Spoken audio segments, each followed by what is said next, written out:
Pour la première fois, les pompiers de Paris acceptent de former un journaliste.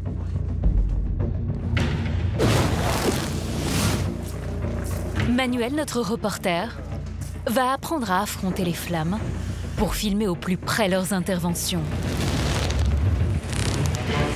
Donc là, concrètement, tu vas me faire rentrer dans un four. Alors, si on rentre avec un thermomètre à l'intérieur du caisson, à certains moments, on peut être à 1000 degrés facilement.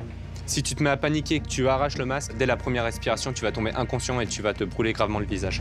L'expérience, contre nature, défie l'instinct de survie. S'enfermer volontairement dans un lieu clos embrasé. Alors, on va t'équiper avec l'appareil respiratoire isolant. Le principal danger, ce sont les fumées toxiques. Ça va, tu arrives à gérer ce stress? 15 kilos de matériel sont nécessaires pour espérer tenir 30 minutes dans le brasier. Parfait, allez, je vérifie ton équipement. On doit vraiment faire aucune erreur, faut être attentif. À ce jour, aucun équipement ne protège indéfiniment des flammes. Il s'agit juste de retarder l'échéance. Le temps d'intervenir en mission. Allez, c'est parti. La progression va se faire dans 2 caissons séparés. Le premier est envahi de fumée toxique en suspension, que redoutent particulièrement les pompiers. Des volutes envoûtantes et mortelles. Est-ce qu'on peut comparer ces fumées à du gaz? Oui, on peut les comparer à du gaz. Elles sont autant inflammables que le propane. Démonstration. Un formateur ouvre la porte du second local en proie au feu.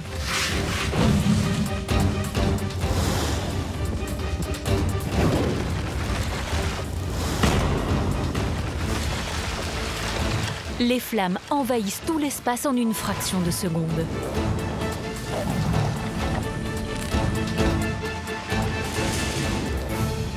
On ne doit jamais rencontrer cet accident où on a vraiment toutes ces fumées qui viennent s'enflammer. Là, on aurait vraiment été en danger extrême. Il y a un réel risque de décéder sur intervention. En 2020, 61 pompiers de Paris ont été blessés lors d'une intervention sur un incendie. L'exercice laisse les recrues chancelantes. La chaleur du brasier a éprouvé les corps. Vous vérifierez juste après que vous n'ayez pas de rougeur.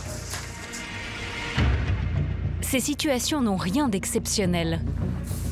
Dans 80% des cas, c'est un geste de la vie quotidienne qui est à l'origine de l'incendie. J'ai reproduit une cuisine type parisienne à peu près 6 mètres carrés. Le but, c'est de te montrer que d'un feu, d'une casserole, tu peux complètement embraser ton appartement avec des mauvais gestes, des mauvais réflexes. C'est une erreur que nous pouvons tous commettre. S'absenter un court instant en laissant une casserole d'huile sur le feu. Dès 250 degrés, l'huile s'enflamme spontanément. Et nous prenons alors bien souvent la pire des décisions. On voit un feu, on veut mettre de l'eau dessus. Et là, il faut surtout pas faire ce geste. Contrairement aux idées reçues, l'eau ne permet pas toujours d'éteindre le feu. Dans ce cas précis, 1 litre versé sur la casserole va suffire à créer dans un appartement un incendie incontrôlable.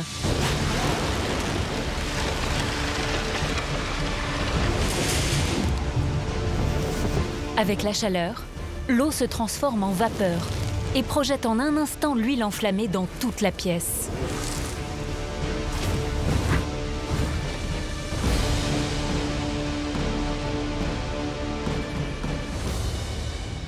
Dans ce cas de figure, le bon geste est simple. Étouffer le feu à l'aide d'un couvercle ou d'un tissu humide et en se protégeant le visage.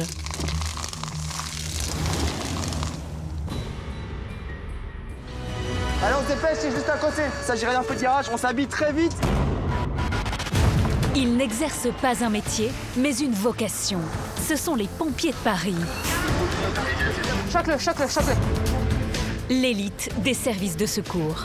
Leur devise, sauver ou périr.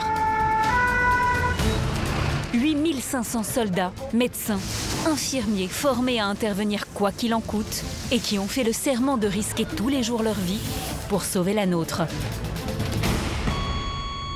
Urgence pompier, j'écoute. Le patient a fait un arrêt cardiaque. Maëlle, 35 ans, est médecin urgentiste. C'est elle qui agit en dernier recours, sur la ligne de crête entre la vie et la mort. Monsieur, c'est le médecin des pompiers. Serrez-moi la main. Elle va être confrontée à l'intervention qu'elle redoute le plus. Il s'agirait d'une attaque terroriste au couteau. Un quotidien voué à tenter l'impossible qu'elle a choisi de partager avec son mari, lui aussi pompier.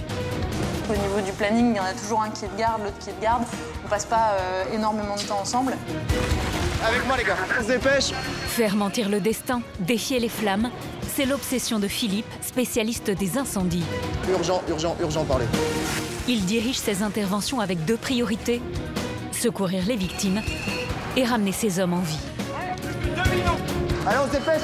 Lors d'une soirée sous tension, il aura entre ses mains le destin d'une centaine de personnes, à extraire au plus vite d'un immeuble en flammes, sans marge d'erreur possible. La fumée rentre très facilement à l'intérieur des appartements. C'est ça qui potentiellement peut tuer. Une existence sur la brèche qui fait rêver Baptiste. On va commencer par pailler les génisses, là. À 18 ans, ce petit-fils d'agriculteur veut intégrer la prestigieuse brigade des sapeurs-pompiers de Paris. C'est le plus gros challenge, je pense, de toute ma vie. Un rêve de gosse pour ce jeune pompier volontaire qui n'a encore jamais mis les pieds dans la capitale. Il va devoir se surpasser pour réussir les épreuves éliminatoires. On n'est pas encore au niveau, hein. Il y a encore du boulot. Dans l'espoir de revêtir l'uniforme qui fera la fierté de sa famille. Très fier, très très fier. Le sauvetage des personnes, il n'y a rien au-dessus. Pendant 1 an, nous avons vécu avec les pompiers de Paris. Et partagé le quotidien fait de victoires, mais aussi de drames, de ces héros de l'urgence.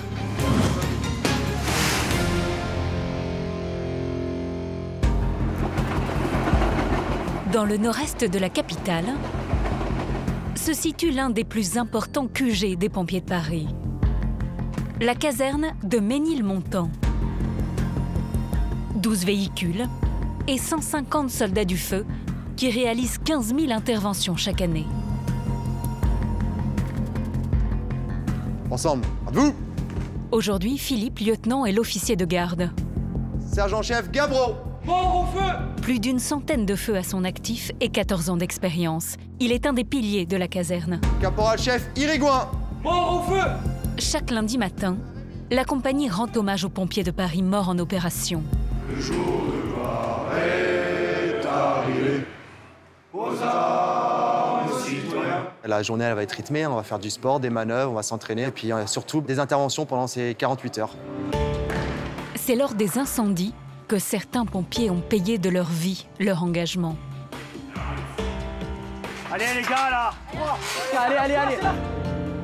Des feux qui se déclenchent le plus souvent la nuit, quand les gens sont chez eux.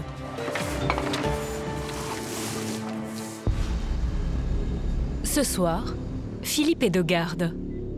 Il a appris à se méfier de ces instants d'apparente quiétude.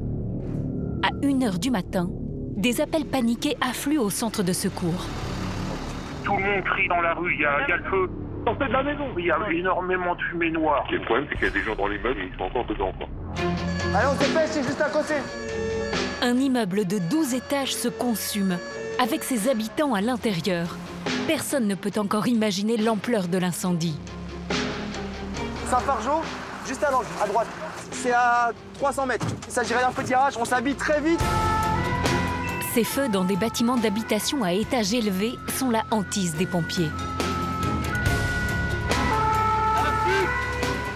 Chaque seconde de retard sur le trajet est un risque supplémentaire pour les habitants.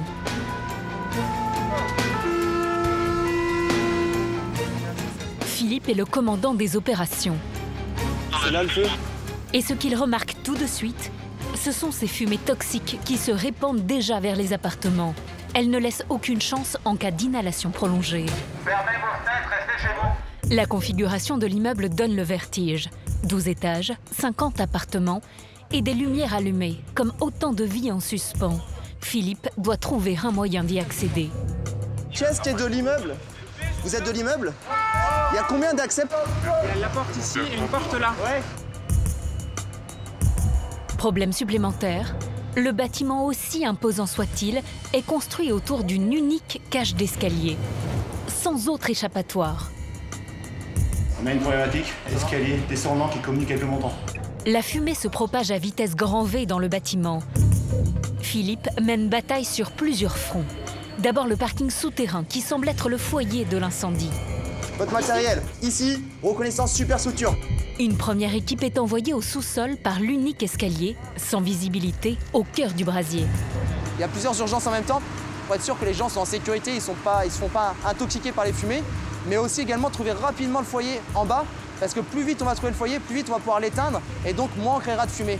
L'autre urgence de Philippe, secourir les habitants avant qu'ils n'inhalent ces fumées toxiques. Le sauvetage s'annonce titanesque. Il y a combien d'appartements à peu près par niveau? 10 par niveau. Ok. Soit 120 logements et peut-être des dizaines de familles prises au piège. Urgent, parlez. Les pompiers s'équipent avec des bouteilles d'oxygène avant de s'engouffrer dans les étages pour une course contre la montre à la recherche des derniers habitants. On va séparer ceux qui sont en superstructure de ceux qui sont en infrastructure. Les pompiers vérifient méticuleusement chaque pièce. Ce qu'ils redoutent, ce sont les personnes plongées dans leur sommeil et qui peuvent être asphyxiées par les fumées toxiques sans même s'en rendre compte. T'as vu quelque chose, non? Et justement, un habitant s'inquiète de ne pas avoir de nouvelles de l'une de ses voisines. La voisine qui est juste là, on essaie d'appeler, il faut pas du tout. Au quel étage? Au premier étage. Est-ce que vous êtes sûr qu'elle est là? Ouais, c'est sûr qu'elle est chez elle. C'est une urgence absolue pour Philippe et ses équipes. Allez, on se dépêche! Cette fois, plus le temps de toquer aux portes.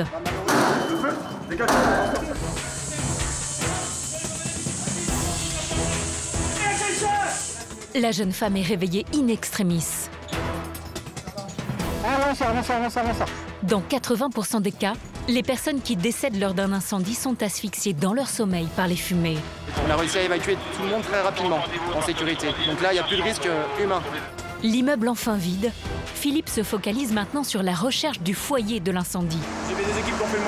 Ouais. Ils ont reconnu tout -2, ils n'ont rien trouvé. Rien trouvé, d'accord. Dans les 2 étages du parking souterrain, la température atteint les 1000 degrés et les fumées sont si épaisses qu'il est impossible de progresser. Dès qu'on descend un tout petit peu, tout de suite c'est noir, on voit pas la main là. Il peut faire vite très chaud s'il y a plusieurs véhicules qui brûlent. Le risque que le feu attaque les structures du bâtiment et que tout l'immeuble s'effondre en pleine intervention. Lorsqu'il n'y a plus de visibilité, les pompiers opèrent toujours en binôme, attachés l'un à l'autre, pour se porter secours en cas d'accident ou de malaise. J'ai vu en fait c'est chiant quand on descend au -2 là, ça part un peu partout quoi. Les éclairages ont fondu, les pompiers progressent à l'aveugle en se tenant à ce câble relié à l'extérieur, appelé ligne de vie. C'est à l'aide d'une caméra thermique que nous parvenons à les distinguer dans ce chaos. Ok, allez vous reposer 5 minutes, buvez de la flotte et je vous rengage. Mais pour identifier l'origine du feu, encore faut-il pouvoir se repérer. Et pour cela, il manque un élément crucial. Est-ce que tu as trouvé un plan? Non, on a tout fouillé, au moins ça, on a fouillé, on n'a pas trouvé. C'est ce qui nous manque, clairement. Ce plan des sous-sols est indispensable pour savoir quelle zone reste à explorer. Alors Philippe va faire appel à un pompier dont la spécialité est de cartographier les zones sinistrées. J'aurais besoin de toi, tout simplement, c'est moi le chef de garde. En fait, j'ai pas de plan. Mais ce qui m'intéresserait, serait d'avoir un croquis rapidement, la situation en bas, parce que pour l'instant, on trouve pas le feu. On sait à quel niveau ça brûle? Ça fume au -1, -2, donc sûrement -2, mais à confirmer quoi. Ce dessinateur hors pair synthétise toutes les informations que lui apportent ses collègues. Pour moi, la porte, elle est ici, là, sur la droite. C'est vrai que là, c'est la porte qui donne accès aux caves. On passe devant les ascenseurs. Par contre, l'autre, en fait, elle donne de l'autre côté, elle passe pas devant les ascenseurs. Je vais redescendre pour vérifier, mais je pense que c'est ça. Grâce au schéma, réalisé en 5 minutes seulement, Philippe identifie une zone du parking qui n'a pas encore été explorée. 2 caméras thermiques avec toi. C'est pour ça que je t'ai mis la deuxième équipe. Comme ça, une de chaque côté. Philippe espère que la chance va enfin tourner. Il a maintenant bon espoir de localiser le foyer de l'incendie. Là, vous allez voir là, ça marche? Tu fais ça et tu pars tout de suite main gauche. Et tu regardes s'il n'y a pas un feu de voiture là. D'après les repérages des pompiers, il ne reste qu'une quinzaine de minutes avant que le feu ne se propage aux parties supérieures. Y'a quoi? On prévient rapidement s'il y a un feu ou pas. Parle-moi sur T11, T11, T11. Les bruits sont amortis, donc on n'entend vraiment pas grand-chose. On est obligé de discuter avec les radios. Mais la stratégie de Philippe finit par payer. Son équipe vient de découvrir 2 voitures en flammes au niveau -1 du parking. Ça y est, le feu est localisé, c'est bien une voiture avec risque de propagation à une deuxième voiture. Donc là, il va falloir rapidement maintenant attaquer le feu. L'urgence est de refroidir la zone pour éviter toute propagation du feu. Des milliers de litres d'eau et de mousse sont déversés sur les carcasses des voitures. Ça va, ça se passe en bas, c'est éteint ou pas? Comment? C'est éteint ou pas? Ouais, c'est éteint. Là, ils font du refroidissement, plafond, sol, le feu éteint. Mais des fumées persistantes intriguent Philippe. Mais le deuxième, c'est bien enfumé. Hein. Oui, on a les deux. J'allais voir au moins deux, ça se trouve, il y a quelque chose. Le lieutenant replonge dans les entrailles de l'immeuble. Et encore une fois, il a vu juste. Deuxième foyer, deuxième foyer. Deux foyers à deux endroits différents, c'est en général, c'est criminel? Ça peut soit être criminel, ou soit sinon ça peut être juste dû à la chaleur qui est vraiment trop importante et donc qui va propager le feu un peu plus loin parce que l'ambiance est trop chaude et donc le véhicule va spontanément s'enflammer. Au bout de 4 longues heures d'intervention, Philippe et ses hommes viennent à bout de l'incendie. En tout, il y a eu 3 véhicules qui ont brûlé, 2 à un endroit et à un autre. 5 heures du matin, les habitants reconnaissants peuvent enfin rentrer chez eux. 10e étage. Merci pour Sourires et applaudissements lorsque les pompiers et riverains prennent conscience de ce qu'ils ont traversé ensemble. Merci, chef, bravo. Bravo, chef. C'est aussi pour ces instants de fraternité que Philippe aime se battre. On clôture l'inter et moi après je repasse 2 heures après, 4 heures après. Quoi. Mais ce qui compte tout autant pour lui, c'est l'état de ses troupes. Notre satisfaction à la fin, c'est d'avoir 0 blessé, donc aussi bien du côté civil que du côté pompier. Et là, tout le monde a travaillé en sécurité et a très bien travaillé. Une enquête de police est toujours en cours pour déterminer s'il s'agit d'un incendie criminel.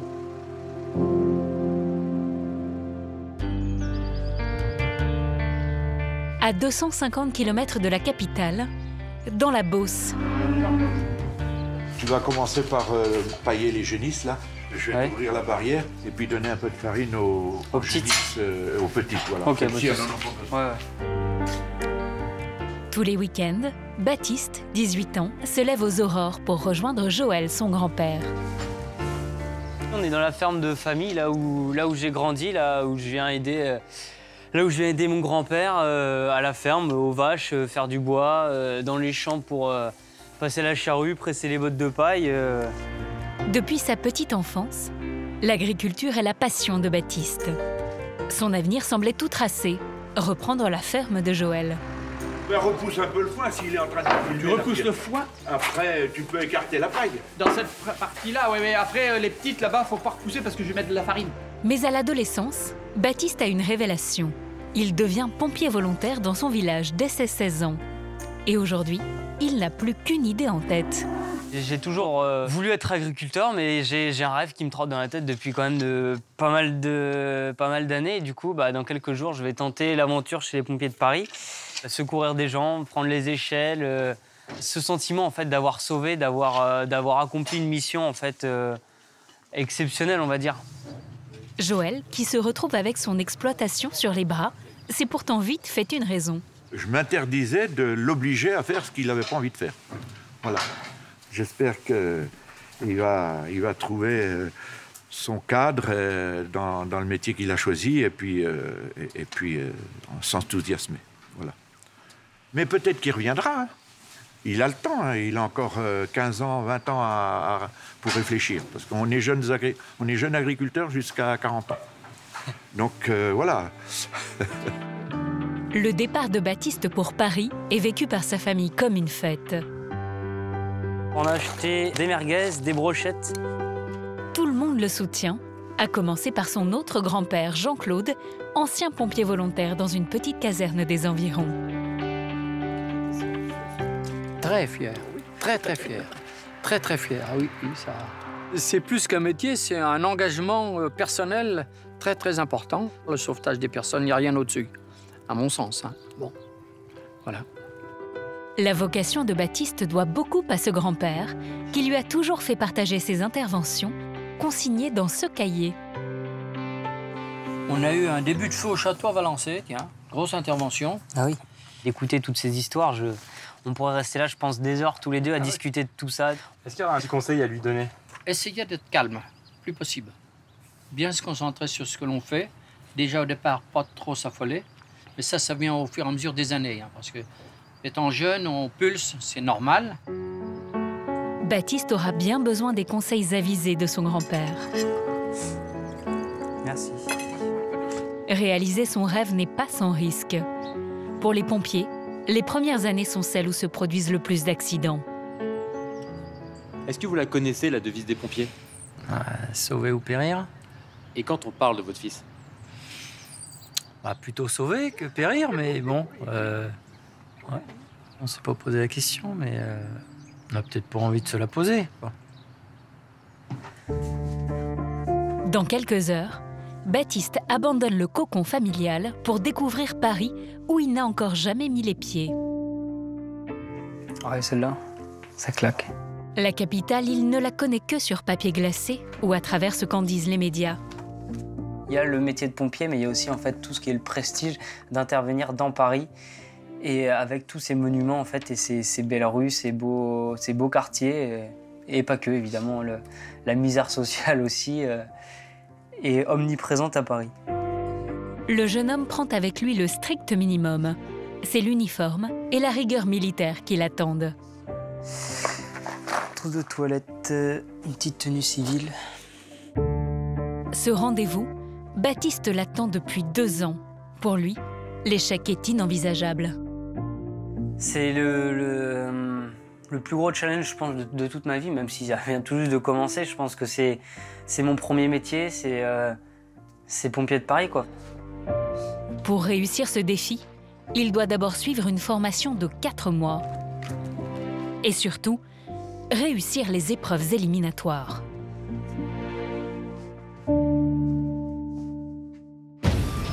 S'il réussit, Baptiste intégrera peut-être un jour la caserne de Ménilmontant. Où chaque jour, 35 pompiers de garde ont la délicate mission de veiller sur les 350 000 habitants du secteur. Bonne journée de semaine à tous. Parmi ces anges gardiens de la capitale, certains n'ont pas toujours été pompiers, comme Maël, 35 ans. Ça va les mecs? Qui était médecin au SAMU avant de rejoindre les soldats du feu. Tu peux noter sur ta petite liste qu'il manque une ampoule de magnésium. Reçu, docteur.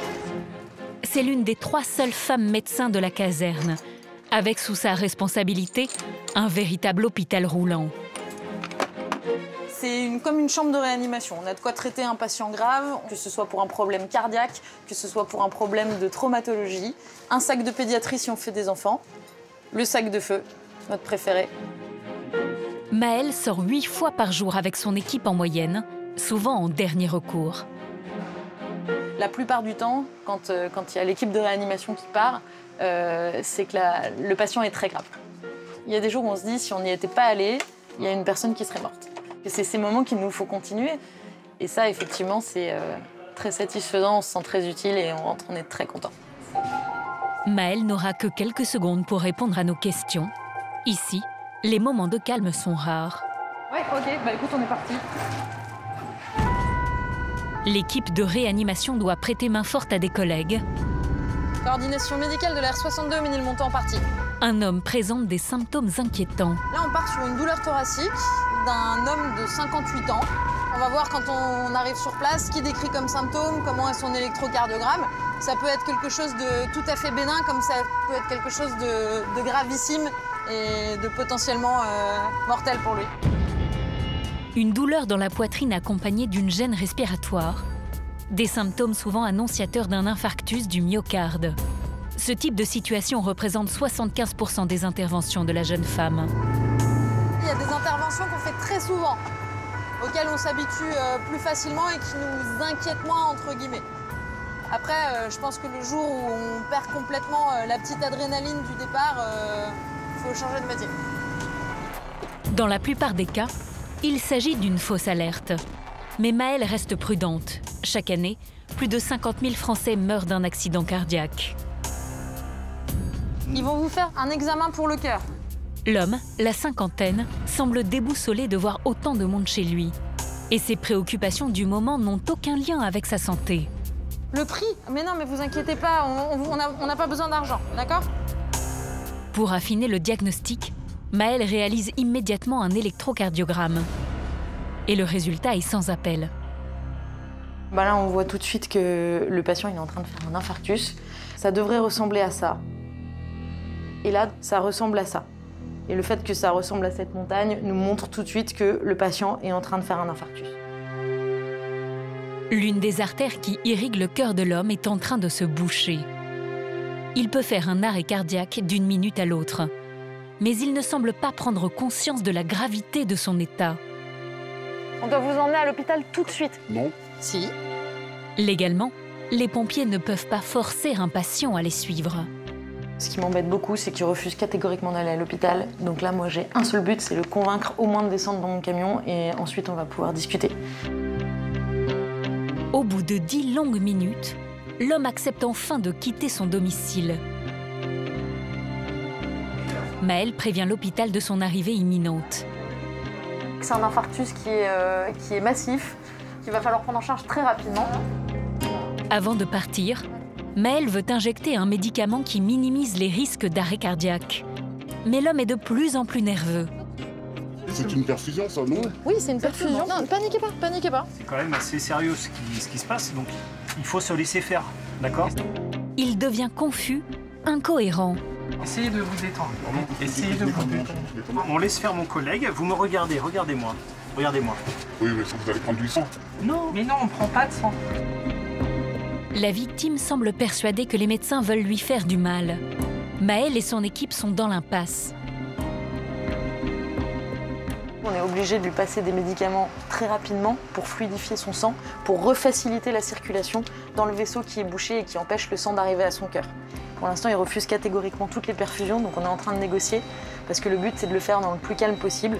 S'il s'agite trop ou qu'il monte sa tension, le risque, avec un infarctus comme il est en train de faire, c'est qu'il passe en arrêt cardiaque. Alors que sa vie est en jeu, l'homme remet en question le diagnostic de Maëlle. Attendez quelque chose. Non, on ne peut pas, monsieur, c'est votre cœur, là. D'accord? Faites-nous confiance. Si pourquoi vous dites que c'est mon cœur alors que ce n'est pas mon cœur? Monsieur, laissez-moi faire mon travail, d'accord? Vous, c'est quoi votre travail? Je suis informaticien. Alors, c'est quoi un bug? C'est un dysfonctionnement de l'ordinateur. Moi, je suis médecin et je suis capable de repérer les bugs sur le corps humain. Non. Si, je vous assure. Maëlle déploie des trésors de diplomatie.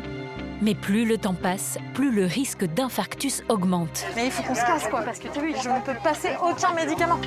Alors elle change de stratégie. Maintenant, ça suffit. Détendez-vous. Attendez, mais On veut pas vous. Vous êtes terriblement angoissé. Vous êtes terriblement angoissé. Le médecin ordonne d'immobiliser le patient pour lui poser la perfusion. Aïe! Je vous dis, je me sens très mal.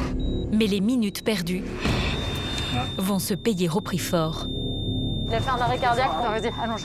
Putain. Allonge, vite, vite, vite. Putain, c'était sûr. Le cœur du patient vient de s'arrêter. Dépêche, vas-y. Tu les branches? Pour tenter de le sauver, Maëlle n'a plus qu'une solution. Dépêche. Un électrochoc. Choque-le, choque-le, choque-le. Tu charges, tu choques. Charge. Écartez-vous. Vite, vite, vite, vite. Choc. Voilà, c'est le choqué. Regarde le rythme. Si T'as pas du bah, tout nickel. de pouls, là? Ici, j'ai un pouls. Le cœur de l'homme vient de repartir. Ça va, vous avez fait un petit malaise, vous avez fait un petit malaise. Le patient peut faire un nouvel arrêt cardiaque d'un moment à l'autre. Masque à haute concentration, les mecs, s'il vous plaît. Je veux quelqu'un qui surveille le pouls en permanence. Coordination médicale, Herménil-Montant qui vous demande d'informer la Riboisière que le patient a fait un arrêt cardiaque. Récupéré après un choc électrique externe. Terminé. On est prêt à partir? Allez, go! 7 km séparent l'ambulance de l'hôpital. Départ hôpital, mec. Ouais. Le patient est attendu dans un service spécialisé en coronarographie. Un coro, c'est une petite caméra qu'on va glisser dans l'artère au niveau du poignet, qui va aller directement au niveau des artères qui irriguent le cœur.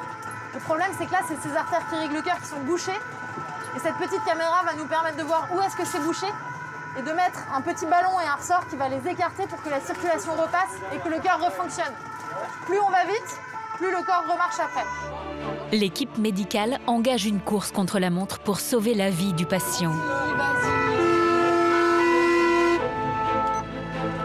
Mais les obstacles sont nombreux dans les rues de la capitale. Putain, mais pourquoi ça n'avance pas? Ah, c'est le bordel. Ouais, j'ai vu, mais il faut que tu me trouves une solution pour qu'on arrive à ce putain de sto là. C'est l'heure de pointe, la circulation parisienne est à l'arrêt.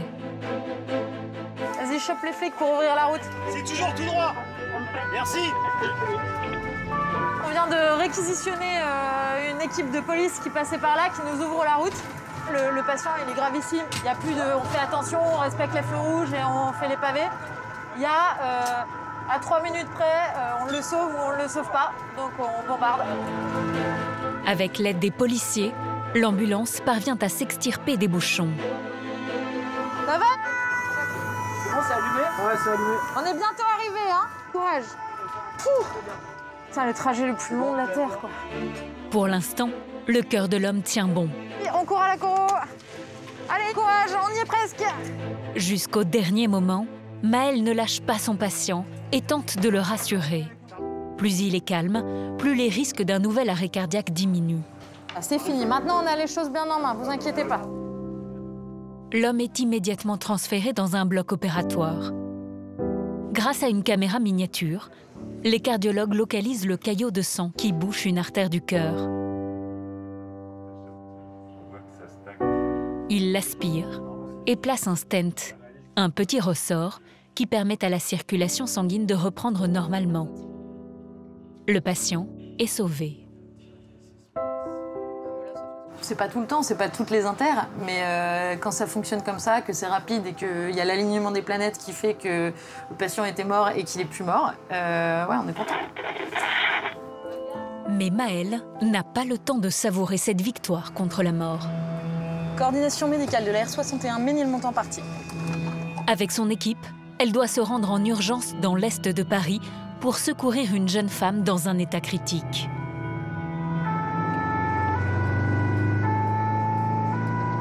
Coordination médicale Ménil présentée. Alors qu'elle marchait sur ce trottoir, la victime s'est effondrée. Son mari a appelé le 18. Et 20, 21, 22, et 23, et 24, et 25. Pour tenter de la ramener à la vie, 7 pompiers se relaient toutes les 2 minutes afin de réaliser un massage cardiaque. Vous rejoignez là-bas? Mais pour le moment, le cœur de la jeune femme ne repart pas. Elle a quoi comme problème de santé? Elle n'a pas de problème de santé et de maux de tête des fois. Putain, ça c'est pas bon, pas bon, pas bon. La victime ne présente pas de facteur de risque. Pas de surpoids, elle ne fume pas et n'a aucun antécédent médical. Là, la situation elle est gravissime, la patiente elle est en arrêt cardiaque, ça récupère pas et c'est probablement sur une rupture d'anévrisme dans son cerveau. Maël ne s'avoue pas vaincue. Elle utilise tous les moyens à sa disposition. On va la mettre là où il y a l'ambulance pour avoir plus de place. Vas-y, circule. Allez, là où il y a de la place, derrière. Stop. Maël va tenter un électrochoc pour faire repartir le cœur de la victime. Écartez-vous. Choc. Attention au choc. Vas-y, continue. Remasse. Mais sans succès.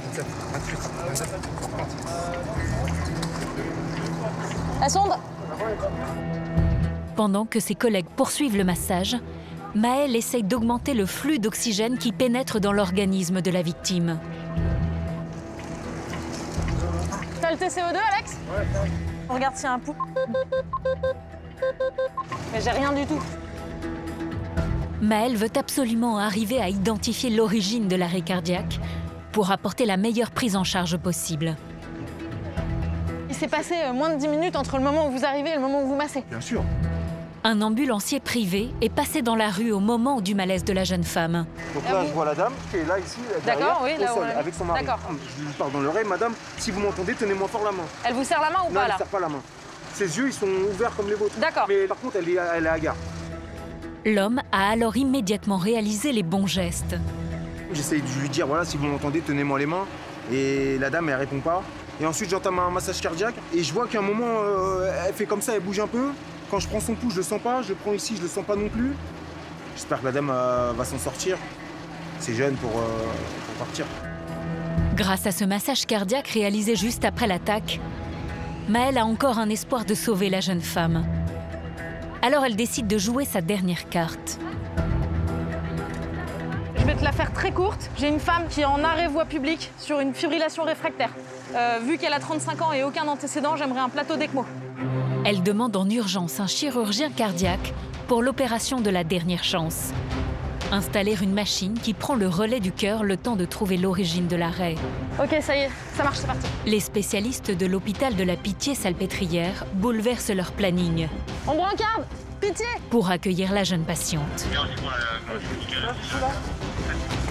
Du coup, on va essayer de faire une circulation extracorporelle à l'hôpital. Il faut qu'on aille extrêmement vite, donc on est prêt à brancarder. Là, on part tout de suite. On va essayer de faire le maximum pour elle, mais je vais quand même dire à son mari que c'est très très grave. Monsieur, je vais pas avoir beaucoup de temps, malheureusement, pour vous expliquer. Malgré l'urgence absolue, Maëlle prend quelques secondes pour parler au mari de la victime. Votre femme, son cœur s'est arrêté. C'est ça le problème. On fait le maximum. Pour l'instant, son cœur, il ne repart pas. On va faire le maximum, mais c'est possible que son cœur ne reparte pas. D'accord? Je dois vous laisser maintenant. Je vous laisse avec mes collègues, je vais m'occuper de votre femme. On va faire le maximum pour elle, d'accord? Allez, bon courage. On les voit s'effondrer à l'annonce de quelque chose de très grave qui arrive brutalement dans leur vie et on les laisse. C'est toujours un peu difficile. Une machine est installée sur le thorax de la patiente pour continuer le massage cardiaque pendant le trajet. Vous tenez prêt à partir, départ dans 3 minutes. Pour que l'opération ait une chance de réussir, la victime doit être transférée au bloc opératoire en maximum 15 minutes. Je vais m'occuper du respi. 2 motards de la police nationale sont réquisitionnés pour ouvrir la route. On peut partir direct, on va au réveil de la Pitié-Salpêtrière. Ok, ça roule? Il y aura une AR et derrière le VSAV qui vient avec nous si on a besoin de remasser. Elle est en arrêt cardiaque, la dame. Hein? Ok, merci beaucoup. Pour minimiser les dégâts sur l'organisme de la jeune femme, le convoi doit progresser avec le moins d'à-coups possible. Allez, ma petite. La victime est attendue par un des meilleurs chirurgiens de la capitale. Chaque semaine, il réalise une quinzaine d'opérations comme celle que va subir la patiente de Maëlle. On arrive à la Pitié, on va au réveil, il faut qu'on se dépêche. Pour la médecin, la mission s'arrête aux portes de l'hôpital. Brutalement, les cardiologues prennent le relais. De retour à la caserne, Maëlle sait qu'elle a été fidèle à l'esprit des sapeurs-pompiers de Paris. Ne jamais baisser les bras, se battre jusqu'au dernier souffle. Là, nous, notre premier réflexe, c'est de se dire, bah oui, on va aller jusqu'au bout, même si la chance de survie, elle est minime. C'est une femme jeune, bah merde, on y va, quoi. On donne tout, on y va. Malgré l'opération en urgence et les efforts déployés par les équipes médicales, le cœur de la patiente ne repartira pas. Ces coups durs font partie du quotidien de l'urgentiste. La jeune femme travaille 12 heures par jour. Bonjour, monsieur. Vous avez très mal? Monsieur, oh, arrêtez. Je suis en train de vous examiner. Calmez-vous, d'accord? Calmez-vous. Maëlle est de garde 3 fois par semaine. Un rythme éprouvant qui lui laisse peu de place pour sa vie hors de l'uniforme. Alors, dès qu'elle le peut, elle quitte la capitale direction Saint-Malo, en Bretagne, avec son compagnon Édouard. On est les nouveaux propriétaires, on est en train de refaire la maison. Donc c'est pour ça qu'ils bloquent la rue, mais juste 5 minutes. Le couple rêve de changement et s'est lancé dans une nouvelle aventure en achetant cette belle maison. Qu'on vous laisse faire ou je vous tiens la porte peut-être? Ils envisagent de quitter la frénésie parisienne pour fonder une famille dans un environnement plus préservé. Attends, il faut que je fasse un pivot. Il y a 1 mois, ils ont investi toutes leurs économies pour acheter cette bâtisse. C'est pas le plus lourd, mais c'est le plus chiant. Dans le centre de Saint-Malo, ville de 47 000 habitants. Ouais, là, ça change de Paris. C'est très calme. Bien sûr, il pleut un petit peu, mais comme ils disent, c'est pas de la pluie, c'est une petite bénédiction. Ils espèrent quitter Paris dans 6 mois pour s'installer définitivement ici. C'est quoi que tu veux? Papa. Ah oui. Afin de faire baisser les coûts, Maëlle et Édouard font un maximum de travaux eux-mêmes. Il faudrait que ça fasse 24 mm. Un quotidien très différent des urgences médicales. Du coup, j'ai appris un nouveau métier. On a appris à faire de l'enduit, on a appris à utiliser la Mirka pour tout poncer. Et puis on va faire petit à petit, et puis on va transformer le tas de vieilles pierres en jolie maison. Elle va être chouette, notre maison. Alors on est plutôt sur de l'enduit de lissage ou de l'enduit de rebouchage? De l'enduit de lissage. Édouard est lui aussi médecin chez les pompiers de Paris depuis 4 ans. La brigade, il faut que ça soit un passage dans la vie. On peut y passer quelques années, mais on en a bien profité, on a beaucoup progressé. Avant de se lancer dans ce nouveau projet de vie, le couple a vécu des moments difficiles. Au niveau du planning, il y en a toujours un qui est de garde, l'autre qui est de garde. On ne passe pas énormément de temps ensemble. On voulait un peu changer nos priorités et que ce soit plus le travail qui prenne le pas sur le reste de notre vie. Mais pas question pour autant de ne plus exercer leur vocation. Quoi? Ça sera un peu d'enduit pour moi? Oui, tu le veux? Je te l'échange contre la poncette. Alors ils continueront de travailler dans des ambulances de réanimation, mais celle du SAMU de Saint-Malo. Il y aura toujours une part d'adrénaline, c'est juste pas au même endroit, pas avec les mêmes équipes. Mais on perd pas complètement, on n'arrête pas de travailler. Et les départs SMUR ici, ils peuvent être tout aussi patates que les interventions qu'on fait à Paris. Fin de chantier. Dès demain, Édouard et Maëlle reprennent du service dans la capitale. La jeune femme va vivre une mission qu'elle n'est pas prête d'oublier. Villeneuve-Saint-Georges, en région parisienne. Le jour se lève sur le centre de formation des sapeurs-pompiers de Paris.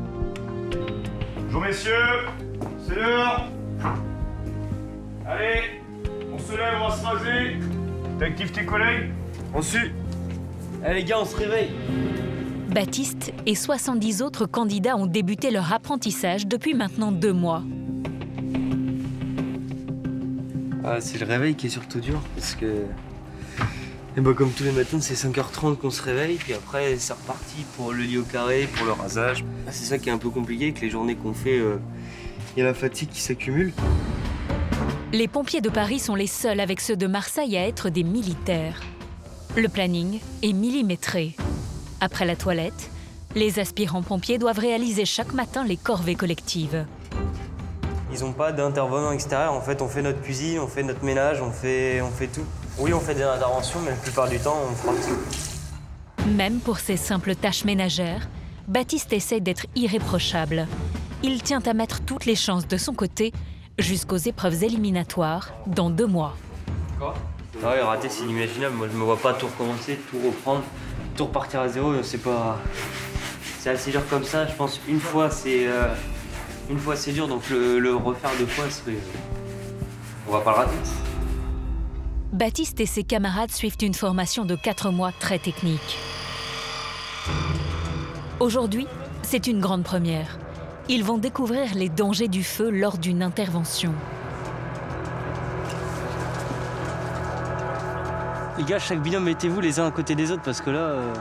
Les formateurs veulent marquer les esprits et mettre en garde les futurs recrues face à certains incendies qui semblent anodins.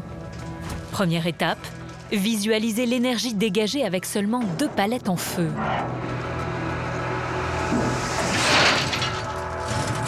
Oh là là là. Le résultat est saisissant. Sur un feu d'appart ou un truc comme ça, t'as une personne qui passe devant à ce moment-là, boum, c'est fini. Les fumées ont tellement poussé que la porte, du coup, elle a explosé, elle s'est ouverte super vite. Et c'était pour nous faire voir l'importance de ne pas passer derrière les portes qui accèdent au foyer. Baptiste doit maintenant réussir l'épreuve du jour, sous le regard de Romain, qui va scruter la moindre faute. Il faut qu'ils respectent des règles bien précises pour pouvoir avoir une action efficace sur le feu. Donc ils vont être très stressés. Ils n'ont pas le droit à l'erreur parce que s'ils ne respectent pas ces points, le feu va persister et avoir un impact physiologique. Avec sa lance à eau, Baptiste doit parvenir à éteindre un incendie en respectant la règle des 4 D. diffusion, direction, débit et durée. Ça, c'est bien dessiné, ça? Nickel. Je tout de suite. La lance est un outil très délicat à manipuler, car très puissant, avec un débit de 500 litres par minute. Allez, on se dépêche. Baptiste tient la lance, pendant que son camarade, appelé servant, le seconde. Vous faites comme sur intervention. Je suis servant en position. Les pompiers travaillent toujours en binôme. Servant, ouvrez. Baptiste est le chef d'équipe. Halte, halte, arrête. Est-ce que la position du servant est bonne, là? Non, c'est pas bon. Allez, on refait, là. Baptiste a oublié de vérifier le positionnement du servant, qui aurait pu être gravement blessé si la porte s'était ouverte violemment, comme dans la démonstration précédente. Il faut que tout l'avant-bras repose sur la porte. Ça t'aurait projeté en arrière, tu te serais pris la porte dans les dents. Deuxième essai. Cette fois, le binôme doit réaliser les bons gestes, sinon Romain arrête l'exercice. Dans le container, la température frôle les 1000 degrés. Ouais, on progresse, là. Pour neutraliser le feu, Baptiste doit s'approcher du foyer. Allez, regarde. On est en train de cramer, là. Fais attention. Baptiste parvient enfin à éteindre l'incendie. Mais pour Romain, le résultat n'est pas satisfaisant. Le jeune homme n'est pas encore prêt à affronter les flammes sur une intervention. Tu ne connaissais pas ta lance. La diffusion n'était pas bonne. Pourquoi elle n'était pas bonne? Le jet était trop resserré ou une fois il a été trop... quand j'ai diffusé de protection. Et pourquoi moi j'y arrive du premier coup? Parce que vous connaissez votre lance? Voilà, parce que je le fais tous les jours. Et vous devez acquérir cette compétence en manipulant la lance tous les jours. Demain, c'est lui qui sera sur intervention et nous, on ne sera pas là. On sera pas là. Donc il faut qu'il prenne conscience qu'il y a un réel danger et que s'il ne respecte pas la conduite à tenir qu'on lui a appris aujourd'hui, oui, il peut se mettre en danger, lui et son équipier. Baptiste, ancien pompier volontaire, tombe de haut et comprend qu'il va devoir encore progresser s'il veut intégrer la brigade des pompiers de Paris. En étant pompier volontaire, c'est pas aussi complet qu'à la brigade. À la brigade, c'est vraiment pousser tout ce qu'on fait. Maintenant, je sais les erreurs que j'ai faites, je sais sur quoi mes axes de travail vont être pour pouvoir être prêt le jour J. L'examen final a lieu dans 8 semaines. C'est bon, c'est clair? Oui, d'accord. Baptiste devra réussir les épreuves éliminatoires et cette fois, il n'aura pas le droit à l'erreur.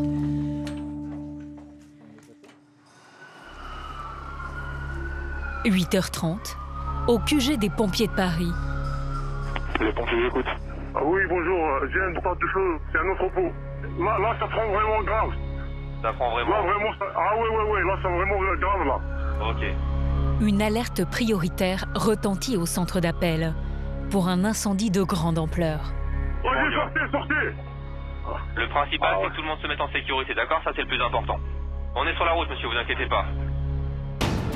Aujourd'hui, Philippe est l'officier de garde. Un hangar de 9000 m² s'est embrasé en Seine-Saint-Denis. Philippe et ses hommes sont réquisitionnés pour prêter main forte aux équipes locales. Ok, très bien, merci, bien pris. À tout à l'heure. Selon les premiers témoins, le feu évolue à une vitesse phénoménale. Alors les pompiers déploient les grands moyens. C'est bon, à droite, vas-y. Malgré ses 10 ans d'expérience, à chaque départ de feu, Philippe a toujours une poussée d'adrénaline. Il y a toujours cette passion-là de l'incendie, ça reste toujours ce pourquoi le jeune pompier rentre. Philippe et ses hommes savent que c'est un combat de longue haleine qui les attend. Le panache de fumée est visible dans tout le département. Dans le premier lieu, c'est faire la part du feu. Donc essayer de maintenir le feu dans les locaux dans lesquels il se trouve. Donc protéger par exemple s'il y a des bureaux, protéger les parties de l'entrepôt qui sont non touchées pour sauver le maximum de choses. Faire la part du feu, c'est sacrifier le point de départ de l'incendie pour empêcher qu'il ne s'étende aux bâtiments voisins. Le risque principal, propagation à l'entrepôt en face arrière. Diverses explosions sont entendues à l'intérieur de l'entrepôt. Le réseau hydraulique sur la zone est pauvre.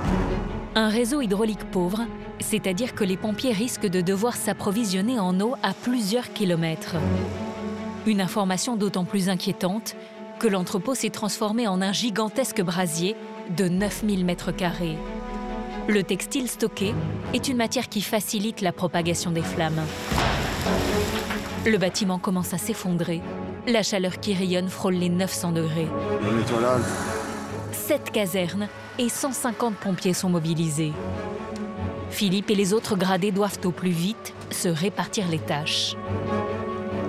Et ça, c'est vraiment le rôle des premiers intervenants, de tout de suite sectoriser en fait, l'intervention comme ça, qui est assez importante, de manière à pouvoir agir rapidement dans un semblant d'organisation malgré l'urgence. Pour optimiser la répartition des hommes et du matériel, tous les officiers passent d'abord par le poste de commandement mobile. J'ai quoi à disposition?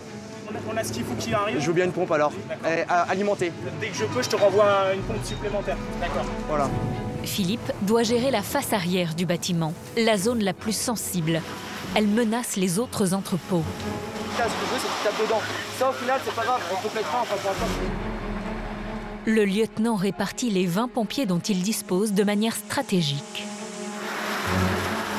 Notre priorité, c'est vraiment d'enrayer les propagations vers les autres entrepôts. Par contre, il y a quand même un risque pour nous. On voit que le bâtiment, quand même, il menace d'effondrer. Chaque année, une centaine de pompiers de Paris sont blessés lors de leur mission. Attends! Oh! Attention! Une des forces de la brigade, déployait en peu de temps d'importants moyens matériels, comme ces 2 bras élévateurs qui montent à plus de 30 mètres. C'est un feu qui nécessite beaucoup de personnel, mais il y a vraiment cet esprit d'équipe, cette cohésion entre nous, cette fraternité qui fait qu'on peut aller plus loin et se dépasser et faire des choses qu'on serait incapable de faire seul.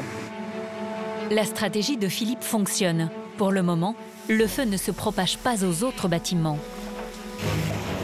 Crache à l'intérieur, mets-toi derrière la voiture, ça passe, hein. Derrière la voiture. L'équipe du lieutenant passe à la deuxième étape, attaquer le feu directement dans l'entrepôt.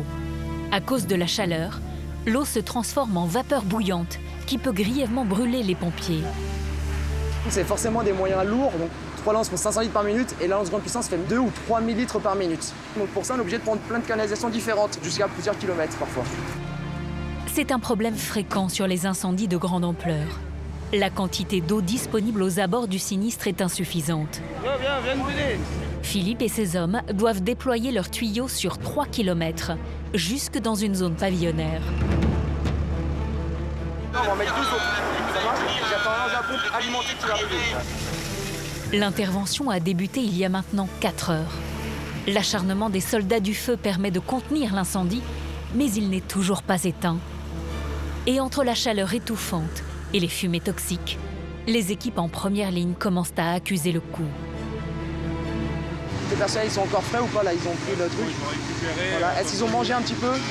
Ils ont mangé? Ok, très bien. Deuxième arrivée, c'est Saint-Denis en deuxième? Est-ce que vous y allez? Ok, très bien. Dans ce cas de figure, la logistique des pompiers de Paris a un rôle crucial.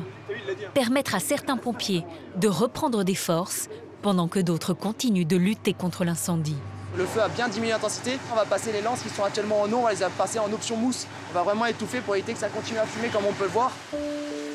Au bout de 5 heures, l'incendie est enfin maîtrisé, laissant place à un champ de ruines.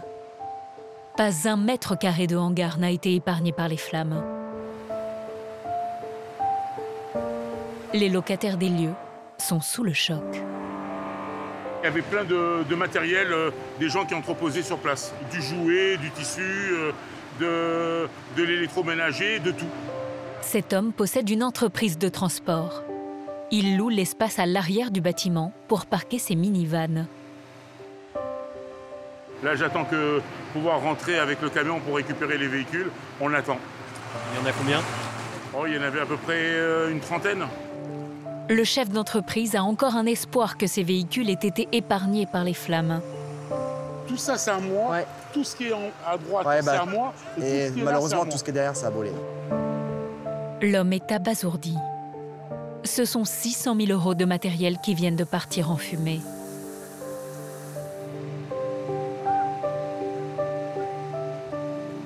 Allez, go.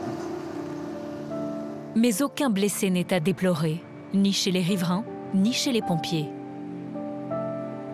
Là, du coup, on va retourner à la caserne, on va se remettre en condition, puis on est potentiellement reparti sur d'autres interventions, et puis rendre service à la population parisienne. 2 équipes resteront sur place encore plusieurs heures pour éteindre les dernières flammes et s'assurer que le feu ne reprenne pas.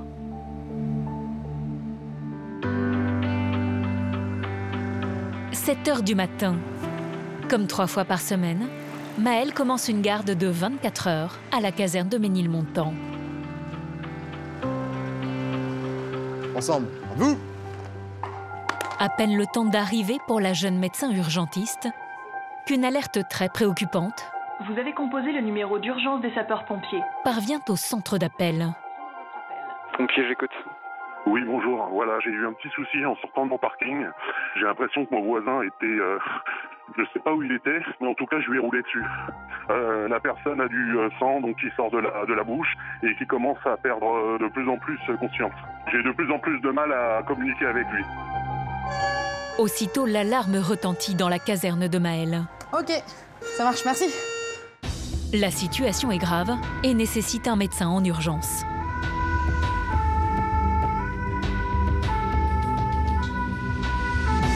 Là, on part sur un homme d'une trentaine d'années qui, a priori, s'est fait rouler dessus par une voiture. On n'a pas plus d'informations pour l'instant. On verra quand on arrive sur place ce qui se passe. L'an dernier, 15 piétons sont morts dans la capitale à la suite d'un accident de la route. C'est la prochaine à gauche. Dans la majorité des cas, les victimes succombent dans les minutes qui suivent l'impact. Alors des moyens importants sont tout de suite déployés. 3 véhicules et 12 pompiers sont mobilisés. Le monsieur est sorti comme un dedans, il s'est arrêté tout de suite. En voulant sortir du parking, le conducteur de ce SUV n'a pas vu le piéton et lui a roulé dessus avant de s'arrêter. L'homme est père de famille. Quand on sortira, on pourra aller voir. Comme ça, on pourra voir son papa. Près de 2 tonnes lui sont passées sur le corps, mais il est encore conscient. Maëlle doit au plus vite faire un premier diagnostic. Je peux passer en dessous? C'est sécurisé là? Je vais essayer d'aller voir comment il est quoi. En fonction des réponses de la victime, la jeune femme va tenter de déterminer la gravité de ses blessures. Monsieur, tu m'entends? Mais l'homme ne répond plus aux questions des pompiers. Est-ce que tu m'entends? Ouvre tes yeux s'il te plaît. Il ouvre les yeux quand même de temps en temps? Oui, il ouvre les yeux. Maëlle ne peut pas l'ausculter dans ces conditions. Est-ce que là, d'où vous êtes, vous voyez, est-ce qu'on peut remettre son bassin à plat ou pas? Oui, parce qu'il était à plat tout à l'heure, son bassin. D'accord. On a un homme qui a été écrasé par une voiture, qui communique pas avec nous. Donc c'est un petit peu difficile de savoir où il a mal. Suite à l'écrasement par les roues de la voiture, la médecin redoute une hémorragie interne qui pourrait être fatale à la victime. Je vous propose coussin de levage avec trick sur la partie droite du véhicule, on cale l'autre partie, et on l'enlève que d'un côté. Maëlle sait qu'elle doit au plus vite transférer l'homme dans un hôpital. Ça va prendre vachement de temps quoi. Je sais pas, hein, mais là il répond pas. Et donc trouver la solution la plus rapide pour l'extirper de sous le véhicule. Je pense vraiment que ça peut passer avec le cuillère. On essaye de le faire, on va gagner vachement de temps parce que comme ça, tu vois, on met le cuillère là et là et on fait comme ça. Maëlle décide d'utiliser une civière particulière appelée cuillère. Clipser la tête d'abord. Elle est peu adaptée à la situation à cause de la pente, mais très rapide à mettre en place. C'est bon, allez, clipse en bas. Elle est installée sous le blessé. Ok, JF, efface-toi. Et permet aux pompiers de le glisser sur le côté de la voiture. Pivote avec les pieds. Doucement, monsieur, baissez les jambes. Gardez les jambes allongées. Ok, pivote vers moi. L'extraction est délicate. Si la colonne vertébrale est touchée... Et après, dans l'autre sens, on repart vers le bas pour être à plat. Un faux mouvement pourrait entraîner une paralysie. Vers le plat maintenant, vers le bas. Le MID. En seulement 2 minutes, la victime est dégagée. Ok, le collier cervical, un tour de constance et masque à haute concentration. L'homme a plusieurs fractures aux bras et aux jambes. Mais ce n'est pas ce qui inquiète le plus Maëlle. Il saigne de ce côté, Nico, je pense qu'il s'est fait rouler dessus sur le côté droit. Si l'hypothèse d'une hémorragie interne se confirme, Maëlle sait que chaque minute compte. Est-ce qu'il a un pouls radial qui est perceptible? Affirmatif le radial, ok. La jeune médecin met la pression à ses équipes pour embarquer au plus vite l'homme dans le camion de réanimation. Là, le but, c'est vraiment golden hour, réveil rapide. La golden hour, ou l'heure en or, est une méthode d'intervention importée des États-Unis. Quand il y a des blessés graves, comme c'est le cas de notre patient, la plupart meurent dans les premières heures de la prise en charge. Si jamais on a une chance de pouvoir l'amener dans une salle d'opération dans la première heure qui suit son accident, on augmente ses chances de survie, mais de manière phénoménale. Donc on a un chrono qui est déclenché. Quand on arrive sur les lieux de l'intervention, notre but c'est d'être présenté à l'hôpital en salle de réveil avant la fin de la première heure. Avant le départ du convoi, Maëlle réalise en urgence une échographie de la victime. Ah merde, un petit saignement au niveau de l'abdomen. Sa crainte se confirme. Le passage des roues sur le corps de l'homme a provoqué une hémorragie interne. Écoutez, son état est grave. Je ne vais pas avoir trop le temps de rester avec vous. On s'en occupe très vite. Bon courage, madame. Merci à tous. À peine le temps d'expliquer la situation à la femme de la victime, Maëlle fonce direction l'hôpital Beaujon. Faut rester réveillé. Dans un service spécialisé en traumatologie. Il est en train de perdre son sang dans son ventre. La seule chose qui va le sauver, c'est le bloc opératoire. Il faut qu'on y soit le plus vite possible. Le risque, s'il perd trop de sang, c'est que son cœur s'arrête. Plus le temps passe, moins de sang circule dans son corps et plus les chances de survie diminuent. Attention, on est à 112,78. Tu l'as le pouls ou pas? Il n'est pas énorme. Tu l'as bien, toi? Non. Porte d'Auvert, ça fait 3-4 portes encore. Je pense qu'il faut compter 10 minutes. On n'est pas arrivé. Pour le moment, l'équipe de Maëlle est encore dans les temps, mais l'état de la victime s'aggrave. Gardez le masque, monsieur. Lâchez. Voilà. C'est pour votre bien. Quand soudain, à seulement 3 km de l'hôpital, l'ambulance des pompiers Xavier, est-ce que ça va? est percutée par une voiture qui n'a pas respecté la priorité à droite. On le réinstalle. Heureusement qu'il était bien sanglé. Ça va pas bouger. Ça va? Il y a une voiture qui a déboulé devant notre camion et qui a grillé une priorité et du coup, on vient d'avoir un accident. Le chronomètre tourne toujours. Maëlle doit rapidement prendre une décision. Si son patient n'arrive pas à l'hôpital dans les temps, il ne survivra pas à ses blessures. Et les autres, ils vont bien dans l'autre bagnole? Yes. Maëlle est contusionnée et son infirmier a une côte cassée, mais pas de blessés graves. Allez, goule! Vite, vite, vite, vite! La jeune urgentiste décide de repartir. On s'arrête pas de constat. Moi, la seule chose qui me préoccupe, c'est est-ce que mon camion peut toujours rouler ou pas? Si mon camion ne peut plus rouler à cause de cet accident, il faut qu'on en demande un autre très vite parce qu'on a une mission à finir. Toujours course contre la montre. Au bout de 3 longues minutes supplémentaires, on est arrivé, ouais. L'équipe médicale arrive enfin à l'hôpital Beaujon. La victime stabilisée est prise en charge en priorité. C'est bon pour vous? Allez, 1, 2, 3. On pose. Parfait. Est-ce que vous avez des allergies, monsieur, aux médicaments? Vous vous souvenez de rien de ce qui vous est arrivé? Non. Vous avez été renversé par une voiture, c'est pour ça qu'on vous demande si vous avez mal quelque part. Grâce à Maëlle et son équipe, l'homme va être opéré en urgence par un chirurgien viscéral. Et nous, la seule chose qui compte, c'est d'aligner au maximum les éléments pour que ça fonctionne et rentrer chez lui le plus vite possible. Le patient, il est déjà parti au bloc opératoire et on reprendra des nouvelles d'ici 1 heure ou 2. L'ambulancier, Stan, a lui encore du mal à digérer l'accident qu'il vient de vivre. Il craint que les minutes perdues ne soient fatales aux blessés. T'y es pour rien, mec. Hein. Ouais, mais t'y es pour rien, Stan. Là, pour le coup, ils ont fait un putain de changement de fil.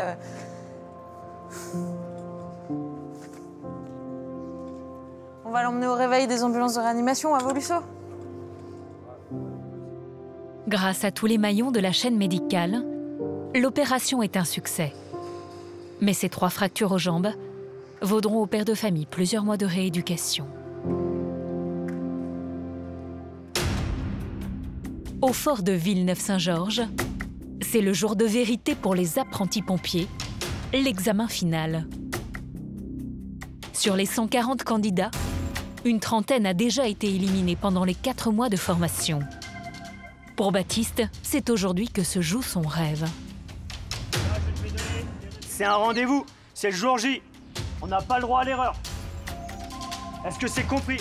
Oui, chef! Bon courage, rompez les rangs et par groupe, vous allez sur vos différents ateliers. Pendant 6 heures, les élèves vont être testés évalués. Au programme, 8 ateliers, physiques et techniques, qui balaient toutes les connaissances d'un sapeur-pompier de Paris. Faut pas que je m'énerve, faut que je prenne mon temps. Donc on va essayer, enfin on va pas essayer, on va y arriver, et voilà. Tout au long de l'examen, Baptiste va faire équipe avec Julie. Allez Julie, t'inquiète. Elle aussi en lice pour devenir pompier de Paris. Je suis pas sûr qu'au 7e étage, à 30 mètres, tu fasses la même technique que tu viens de faire. La pression monte, les examinateurs sont intransigeants et la moindre erreur peut coûter cher. Faut pas se louper, parce qu'une faute, ça peut être vite fait et c'est éliminatoire. Julie et Baptiste débutent par une épreuve redoutée, l'échelle accrochée. Il refait d'immeuble sur quel niveau, par exemple? Cette échelle est souvent décisive lors des feux d'arrière-cour.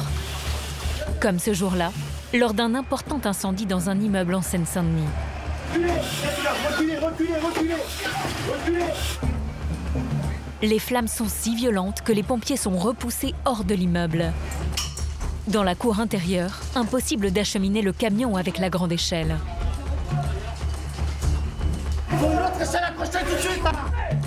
Seules ces échelles fines et légères permettent de passer d'étage en étage rapidement en s'accrochant au rebord des fenêtres.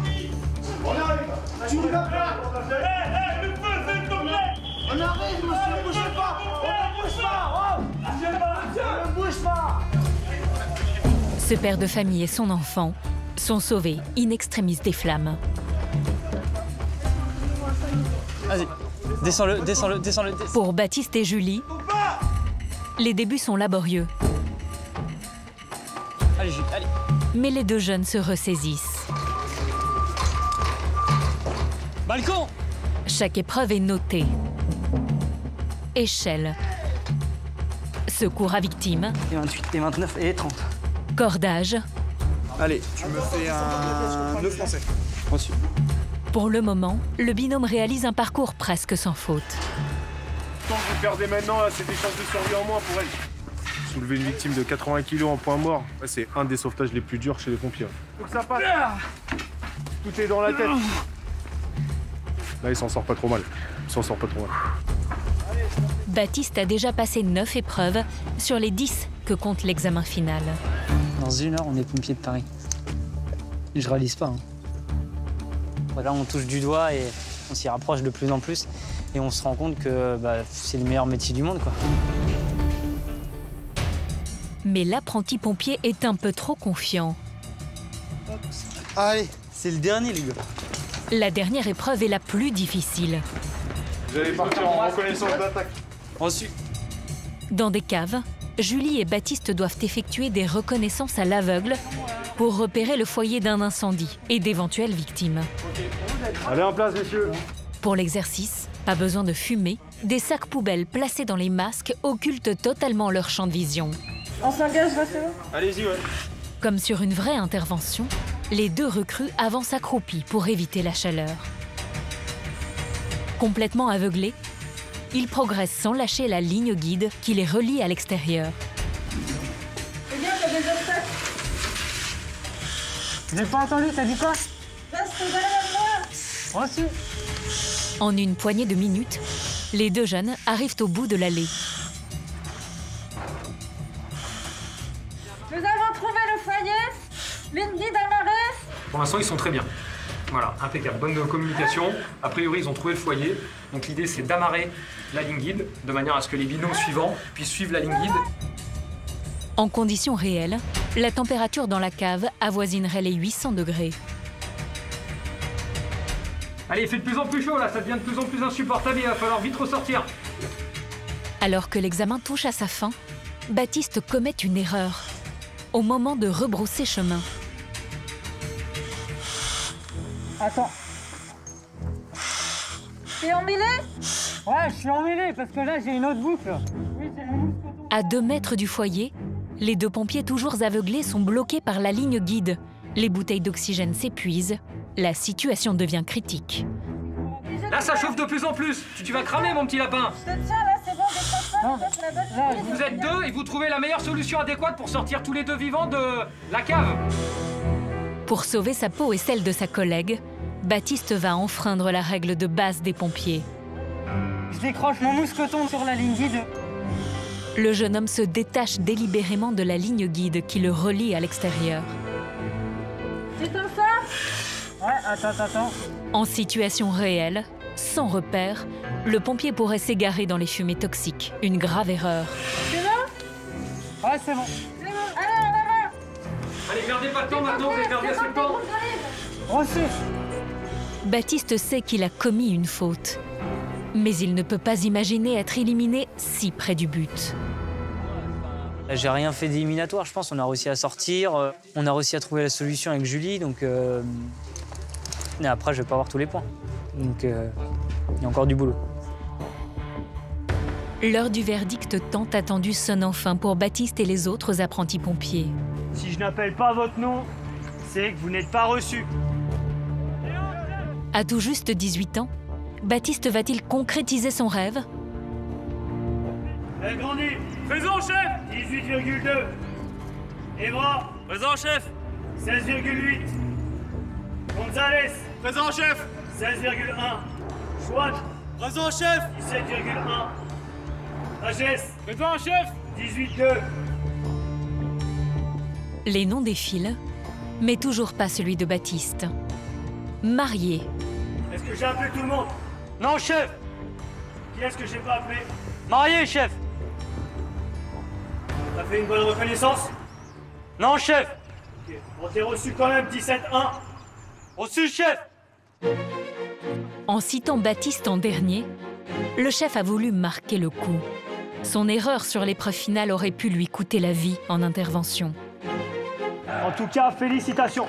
Les 70 candidats intègrent officiellement la brigade des sapeurs-pompiers de Paris. Ils sont opérationnels dès ce soir. Ouais, c'est bon. On est pompiers de Paris. Il m'a foutu la pression, le chef. Allez, après, vous me cachez vos fringues, là. Et bon, ouais, ça va. Comme le veut la tradition des sapeurs, il reste un rituel pour les nouvelles recrues. Gravir la grande échelle et à 30 mètres de haut, décliner leur identité et le matricule qui les suivra tout au long de leur carrière.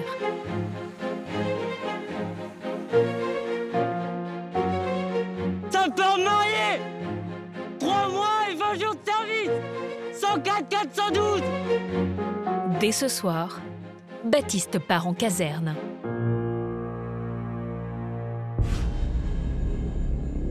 À l'autre bout de l'île de France, une page se tourne pour Maëlle. C'est sa dernière journée chez les pompiers de Paris. Damien, est-ce que je t'enlève ce qu'il y a en trop ou est-ce que tu veux que je le laisse? Normalement, elles ont été changées hier, non? Non. Ça, c'est bon. Une journée qui va prendre une tournure dramatique. Nous sommes le 25 septembre 2020. Les pompiers, bonjour. Bonjour, il y a eu une agression dans les anciens locaux de Charlie Hebdo. Une dame, le visage en sang, des gens qui courent. Il y a du sang partout par terre. Ouais, donc j'ai envoyé mes collègues, d'accord. 11h45, la France est à nouveau frappée par une attaque terroriste. Urgent. Toutes les ambulances à réanimer. Un homme a attaqué 2 personnes avec un hachoir devant les anciens locaux de Charlie Hebdo. Des mecs qui tournent avec des couteaux. Donc on reste ensemble, ça c'est le truc le plus important. Écartez-vous, monsieur. Restez pas là. Quelques minutes seulement après l'attaque, notre équipe est sur place avec les pompiers de Paris. Venez. Là, vous êtes les premiers. Maëlle est la première médecin sur les lieux. Première victime, ici. D'accord? Donc rue Gabi Sylvia. Et la deuxième victime, j'ai ramené la deuxième victime ici. La jeune femme doit coordonner les équipes de secours. Il s'agirait d'une attaque terroriste au couteau. L'agresseur n'a pas été interpellé. Victime à gauche. Le bilan provisoire, c'est état de 2 urgences absolues. Je demande un moyen médicalisé supplémentaire. L'intervention risque d'être évolutive. Coordination médicale, est-ce que tu parlais? Les 2 victimes, touchées à la tête et au visage, sont dans un état critique. Chess, va faire un tour pour voir s'il y a un lieu plus grand. Maëlle doit au plus vite installer un PMA, un poste médical avancé, pour prendre en charge les blessés dans de meilleures conditions. c'est parfait, regarde à l'intérieur là. Vous bloquez la porte, vous laissez ouvert, madame, ainsi que la deuxième porte. Un hall d'immeuble est transformé en hôpital de fortune, protégé par les premières forces de police arrivées sur place. Ok, chargez directement dans votre camion. Depuis les attentats de 2015, le protocole en cas d'attaque terroriste a été revu. Les premiers secours doivent évacuer au plus vite les blessés pour pouvoir traiter d'autres victimes éventuelles. Une des UA a été chargée directement dans le camion du SMUR de la Pitié. Nous donnons la deuxième victime à l'AR qui vient de se présenter. C'est fait pour tuer. C'est un geste qui a été fait dans ce but-là, c'est évident. C'est une clé par arme blanche avec une machette sur des zones du corps humain qui sont extrêmement létales, donc qui font mourir si jamais c'est eu. Excuse-moi.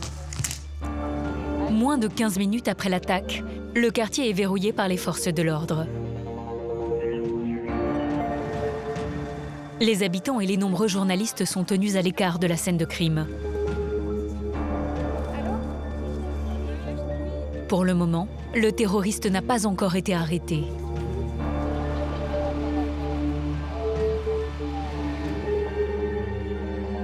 Probablement pakistanais, vêtu d'une veste marron, chemise à carreaux, auteur toujours en fuite. Spécialistes en explosifs et unités d'élite de la police nationale investissent les immeubles Allez les gars, on y va. à la recherche du terroriste et d'éventuels complices.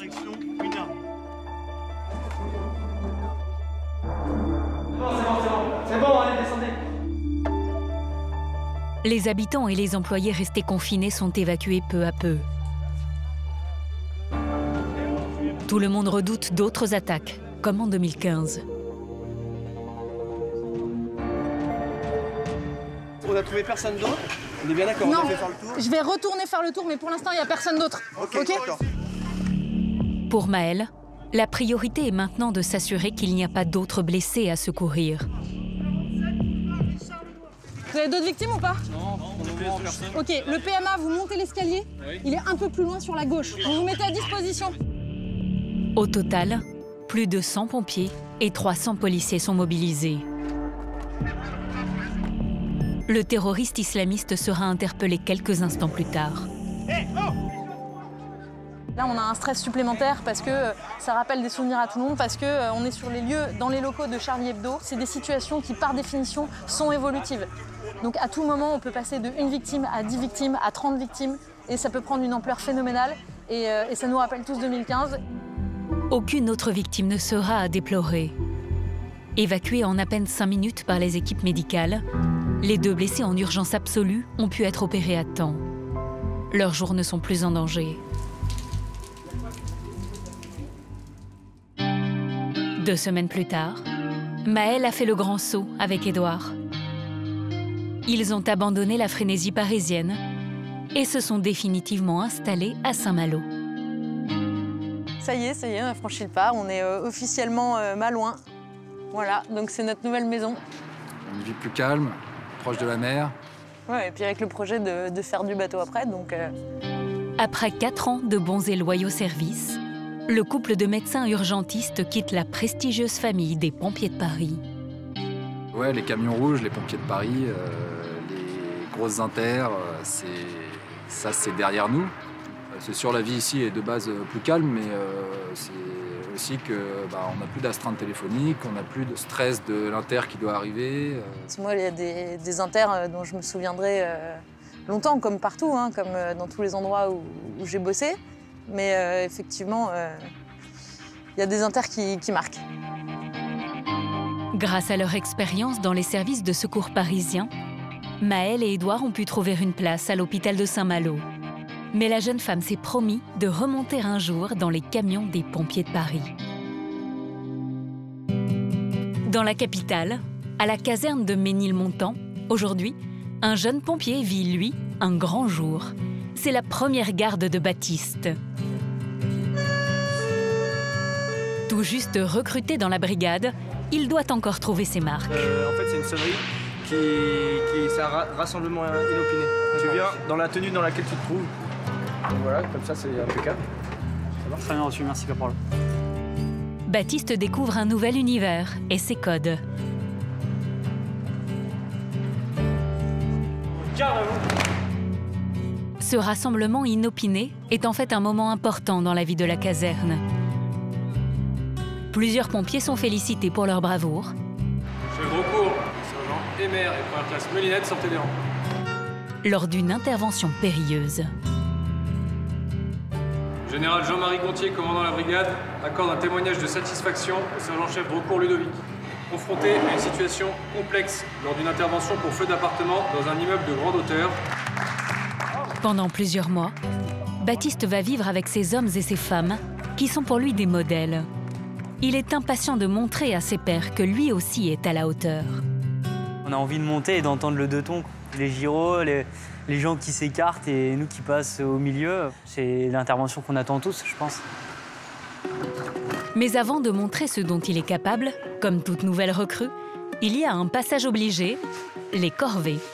Le pompier, c'est sauver des vies et c'est passer à la serpillière. Ouais, c'est beaucoup passer à la serpillière. Ménage, cuisine à la caserne, les pompiers font tout eux-mêmes. Et c'est au premier ou au deuxième? À tout juste 18 ans, t'as pas fini tes frites?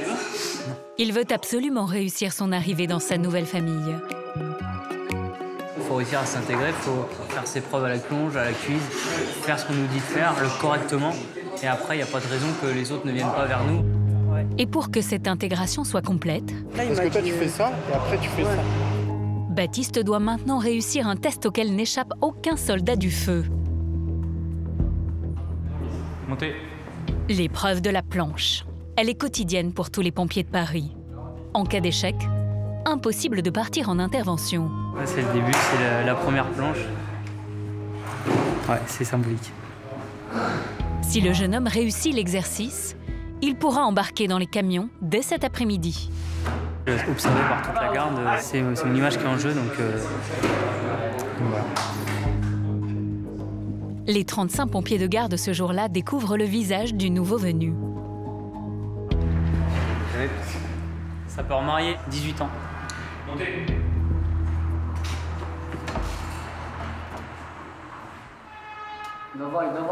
Allez, ça passe.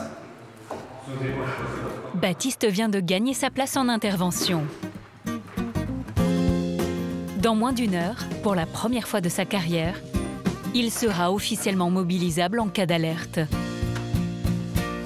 première fois qu'on va monter dans les camions, on n'est encore pas très bien intégré à la caserne, donc on a peur de décevoir, peur de mal faire. Baptiste n'aura pas à patienter bien longtemps. La première intervention tombe dès sa prise de garde.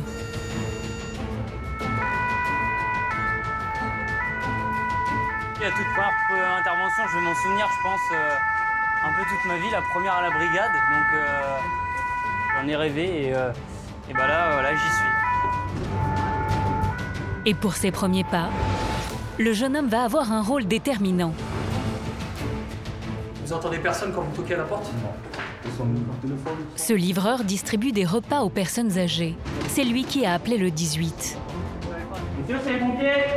Un client qu'il connaît bien ne répond pas à ses appels. D'habitude, il prend pas ce temps pour me répondre. Là, je suis arrivé, je tape chez lui, il répond pas, il appelle sur son numéro. J'attends, le numéro sonne chez lui, ben, ça répond. La porte est blindée. Le chef d'intervention doit trouver un autre moyen d'accéder à l'appartement. Impossible de repartir sans être certain que le vieil homme n'est pas en danger. L'échelle en marche arrière, ça se tente, tu crois? Le camion avec la grande échelle ne passe pas dans la cour intérieure. Quelqu'un au-dessus? Au deuxième au-dessus, c'est ça? Pas le choix, il faut descendre en rappel depuis un appartement situé en surplomb. Autant je préférerais presque même qu'on passe la corde ici, d'accord? Ok, ouais, entre les deux. C'est bon? Et surprise pour Baptiste, c'est lui qui est désigné pour cette mission périlleuse. Ouais, c'est assez haut, on est, je sais pas, à 18 mètres en tout du sol. Peut-être on a découvert quoi là? Bah, j'espère le moins grave possible. Une personne qui est juste tombée ou qui est dans son lit en train de dormir et qui entend pas qui nous entend pas frapper. Après, faut s'attendre à tout, mais bon. S'il réussit cette mission, Baptiste sait que ses chefs lui confieront ensuite davantage de responsabilités. On va mettre en place une manœuvre assez dangereuse. Il y a plein de règles de sécurité qui vont être mises en œuvre. Suspendu dans le vide, la vie de Baptiste est entre les mains de son collègue. C'est bien là? Ouais, c'est bon. Et de cette corde. Du mou, ah, il y a les volets qui sont fermés. Impossible pour le jeune homme de voir à l'intérieur de l'appartement. Il y a aussi une fenêtre, essaie de voir si c'est ouvert ou pas, mais... Baptiste joue les équilibristes sur la façade et atteint une deuxième fenêtre. Du mou! Sinon, casse la fenêtre, tu te mets de côté et tu fais un mouvement comme ça. Y'a personne?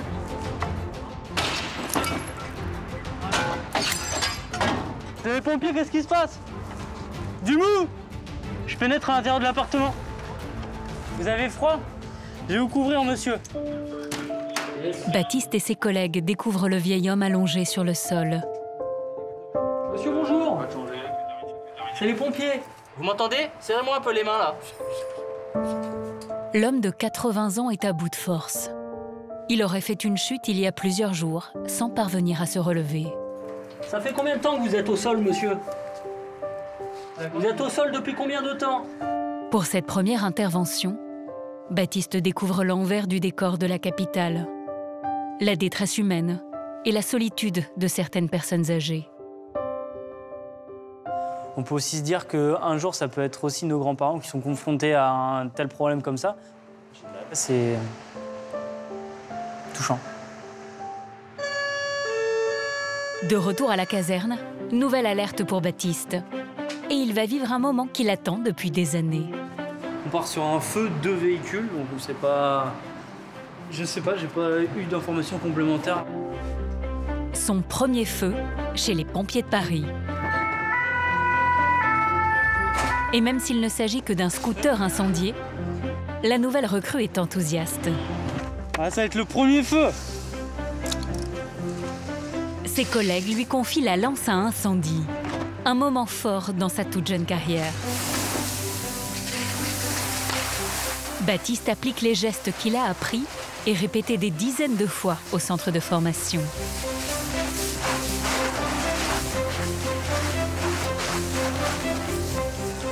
Il a intervenu efficacement, rapide. Il n'y a pas eu de propagation, donc le taf est bien réussi. Ouais. Ouais, le premier feu, on s'en souvient, on prend pas même la plaque d'immatriculation habituellement. En souvenir, bon là, ça va être un peu compliqué, mais il s'en souviendra, ouais. Il s'en souviendra.